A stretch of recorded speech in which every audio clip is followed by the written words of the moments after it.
প্রিয় শিক্ষার্থী বন্ধুরা, আজ অনলাইন ক্লাসে আমি শেখ জামাল আহমদ, সহকারী শিক্ষক, চুনারগড় পাইলট বালিকা উচ্চ বিদ্যালয়, সকলকে স্বাগত জানাচ্ছি।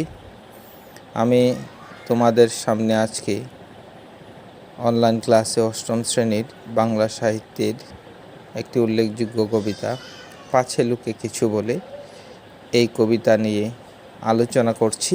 আশা করি তোমরা সবাই মনোযোগ দিয়ে শুনলে উপকৃত হবে। শিক্ষার্থী বন্ধুরা, জানো যে আমাদের বাংলা সাহিত্যের যে উল্লেখযোগ্য কবিগণ আছেন তাদের মধ্য থেকে কামিনী রায়, উনি আমাদের বাঙালিদের জন্য উল্লেখযোগ্য একজন কবি। ওনার লিখিত কবিতার মাঝে পাছে লুকে কিছু বলে এই কবিতাটি আমি পাঠ করে শোনাচ্ছি।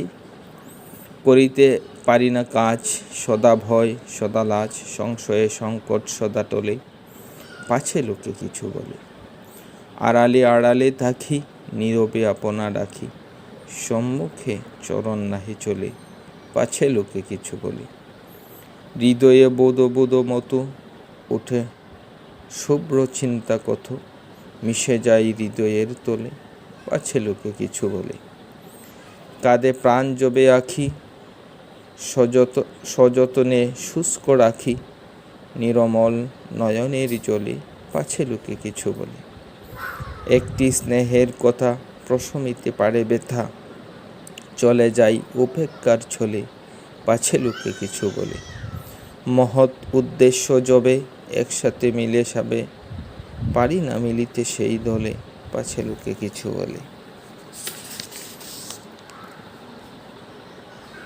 বিধাতা দিছেন প্রাণ, তাকি সদা ম্রিয়মান, শক্তি মরে ভীতির কবলে, পাছে লোকে কিছু বলে।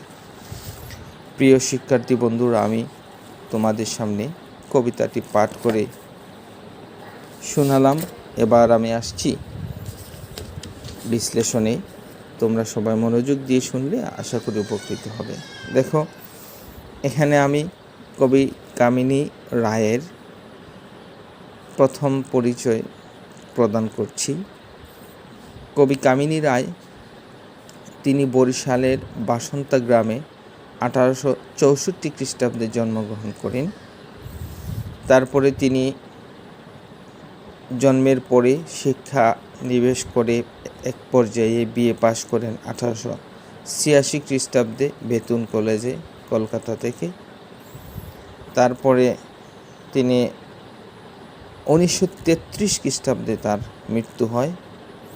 ওনার লিখিত যে সমস্ত গ্রন্থগুলো রয়েছে এর মাঝে আনন্দ বেদনায় সহজ সরলে কবিতা প্রকাশিত হয়েছে এবং গ্রন্থগুলো হচ্ছে আলো ও ছায়া, মাল্য ও নির্মাল্য।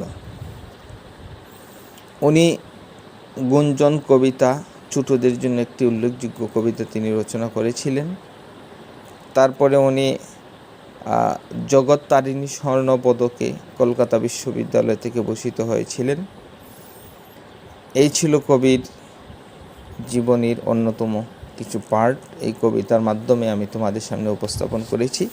আসো এবার জেনে নেই এই কবিতার কিছু শব্দের অর্থ। শব্দের অর্থ জানার মাধ্যমে আমরা কবিতার অনেক ভাবার্থ বুঝতে পারবো। যেমন এখানে সংশয়, সংশয় শব্দটার অর্থ হচ্ছে কি? সন্দেহ। কি বলো? সন্দেহ। তারপরে শুভ্র, শুভ্র শব্দের অর্থ হচ্ছে সাদা। শুভ্র শব্দের অর্থ হচ্ছে সাদা। তারপরে আসো কি? জবে, জবে শব্দের অর্থ হইল যখন। তারপরে ছল, ছল শব্দের অর্থ হচ্ছে ছুতা বা ওজন। তারপরে ম্রিয়মান, ম্রিয়মান শব্দের অর্থ হচ্ছে কাতর অথবা দ্বিধা, বিষাদগ্রস্ত। প্রিয় শিক্ষার্থী বন্ধুরা, তোমরা কিছু শব্দার্থ জানলে। আসো পাছে লুকে কিছু বলে এই কবিতায় কবি সাধারণত আমাদেরকে কী বোঝানোর চেষ্টা করেছেন। দেখো, এখানে আমি প্রথমে লিখে নিয়ে আসছি, মানুষের কল্যাণে মহৎ কাজ করতে ভয়, ভীতি, সংকোচকে উপেক্ষা করে এগিয়ে যেতে হবে। কবি মূল এই কথার ভাবার্থ সেটাই বোঝানোর চেষ্টা করেছেন যে আমরা কখনো কোনো কাজ করতে গিয়ে যখন ভয় পাই, কোনো সংকুচতা বোধ করি, দ্বিধাগ্রস্ত হয়ে পড়ি, তখন তিনি বললেন যে সংকুচতা বোধকে উপেক্ষা করে দ্বিধা সংকোচকে পিছনে ফেলে দিয়ে সামনের দিকে এগিয়ে যাওয়াই হচ্ছে একজন উৎসাহী, উদ্দীপনা, একজন মহৎ মানুষের গুণ। কাজেই পিছনে কে কী বলল সেটা দেখার বিষয় নয়। তারপরে আসো, কবিতা তার উদ্দেশ্যে যেটা বলেছেন যে নিঃসংকোচ চিত্তে জীবন চলার অনুপ্রেরণা পাবে। যদি এই কবিতা পাঠ করে মানে তার ভাবার্থকে নিজের মন থেকে যদি কেউ বিশ্বাস করতে চায়, তাহলে তিনি বললেন মানে নিঃসংকোচ চিত্তে, অর্থাৎ কোনো সংকুচিত বোধ ছাড়াই নিঃসন্দেহে নিঃসংকোচে নিজের কাজের উদ্দেশ্যে এগিয়ে যাওয়া এবং কোনো দ্বিধাগ্রস্ত না করে সামনের দিকে চলাটাই হচ্ছে একজন মানে কি ভালো মানুষ অথবা জগতে অথবা সমাজে কোনো কিছু করার উদ্দেশ্য মন মানসিকতা ব্যক্তি বা মানুষের মহৎ গুণ। তারপরে বললেন যে কে কি বলল তা উপেক্ষা করে গুটি রাখার প্রবণতা থেকে মুক্ত থাকবে। পিছনে কে কি বলল, কে সমালোচনা করলো, কে আলোচনা করলো, কে বদনাম রটালো, কে সুনাম গাইলো, সেটা উপেক্ষা করে, অর্থাৎ সেটা দেখার বিষয় নয়। মূল কথা হচ্ছে যে আমি একটা কিছু করব, সেই করাটাকে সামনে রেখেই সামনের দিকে এগিয়ে যেতে হবে, এটাই হচ্ছে তার মূল কথা। সমালোচনাকে উপেক্ষা করে সঠিক পথে এগিয়ে যাওয়া যাবে। যদি কোনো মানুষ সমালোচনাকে উপেক্ষা করে সে তার রাইট ওয়েতে কোনো কাজ করে থাকে, তাহলে সত্যি সে মানে তার মহৎ উদ্দেশ্য সফলতার দ্বারপ্রান্তিকে পৌঁছতে পারবে। তারপরে হিতাদ্বন্দ্ব দ্বিধাগ্রস্ত থেকে আত্মবিশ্বাসী হওয়া যাবে। আত্মবিশ্বাস যে কোনো কাজের মূল প্রাণশক্তি। তো আত্মবিশ্বাস যদি একজন মানুষের মনে না থাকে, তাহলে সে তার কাজের সফলতা কখনো আশা করতে পারে না। অর্থাৎ কনফিডেন্স থাকতে হবে। কনফিডেন্স অ্যান্ড আত্মবিশ্বাসী হচ্ছে একজন মানুষের সবচেয়ে বড় শক্তি, দেন তার কাজ অথবা কর্মের মূল অংশ। তারপরে দেখো, কবি এখানে বোঝাতে চেয়েছেন দৃঢ় মনোবল নিয়ে লোকলজ্জা ও সমালোচনাকে উপেক্ষা করে চলতে শেখায়। এই কবিতায় তিনি বললেন যে একজন মানুষে তার মনোবলকে যদি চাঙ্গা করে অথবা শক্তিশালী করতে পারে, তাহলে তার কাজের যে খুঁটি, কাজ বা কর্মের যে মূল শক্তি, সেই শক্তিটা সে খুঁজে পাবে। অর্থাৎ সমালোচনাকে কি করলো, লোকলজ্জায় মানুষকে কি বলল, সেটাকে উপেক্ষা করে সে সামনের দিকে অবশ্যই এগিয়ে যেতে পারবে এবং সে জীবনে সফল হতে পারবে।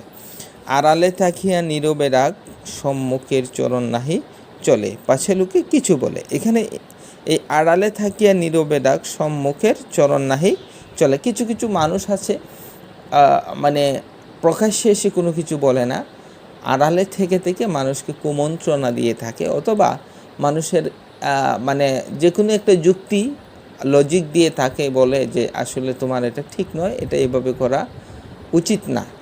সত্যিকার অর্থে সামনে এসে এমন কথা বলে না, মানুষে তাকে ঘৃণার চোখে দেখবে বলে। অর্থাৎ আড়ালে থাকিয়া মানুষকে বেপথে নেওয়ার জন্য এমন কিছু পায় তারা, কিছু লোক আছে আমাদের সমাজে। এই সমস্ত মানুষদেরকে সতর্ক করার জন্যই মূলত কবি এই কথাটুকু তিনি বলেছেন। এই জন্য রবি ঠাকুরের একটি কবিতায় আমি পড়েছিলাম যে আধার পথে এসছে নেমে, তাই বলে কি রইব তুমি, বারবার মোরা জ্বালাবো প্রদীপ, তবু প্রদীপ জ্বলবে না, এই বলে কি ভাবনা করা চলবে না। অর্থাৎ জীবন চলার ক্ষেত্রে অনেক বাধা বিপত্তি অসুবিধা সমস্যা আসতেই পারে। এই বাধা বিপত্তি সমস্যাকে যদি কেউ বড় মনে করে দেখে, তাহলে তার জীবনে সফলতার যে চাবি, সেই চাবিটা তার হাতে আনাটা কঠিন হয়ে পড়ে। এই জন্য আধার বলতে তার জীবনের একটা বাধা, এই আধারকে উপেক্ষা করে সামনের দিকে এগিয়ে যাওয়া, আলো জ্বালানোই হচ্ছে একজন মহৎ মানে কাজ করা ব্যক্তির মূল গুণ। কাজে আমি এই কবিতার মাধ্যমে তোমাদেরকে যে বিষয়টি বোঝানোর চেষ্টা করেছি, পাছে লোকে কিছু বলে, অর্থাৎ পাছনে কে কি বলল সেটা না ভেবে না চিন্তা করে সামনের দিকে এগিয়ে যাওয়াই হচ্ছে একজন মানুষের মহৎ গুণ। কবিতার কাজ হিসেবে বাড়ির কাজ আমি তোমাদেরকে যেটা দিতে পারি, কবিতার বিষয়বস্তুর উপর ভিত্তি করে একটি প্রবন্ধ লিখো, ছোটো একটি প্রবন্ধ। আশা করি তোমরা সবাই বুঝতে পারছো। মনোযোগ দিয়ে শুনলে এই কবিতার মূল ভাবেই তোমাকে পরিবর্তন করে আনবে। সবাই ভালো থাকো। এবার এখানে শেষ করলাম। আল্লাহ হাফেজ।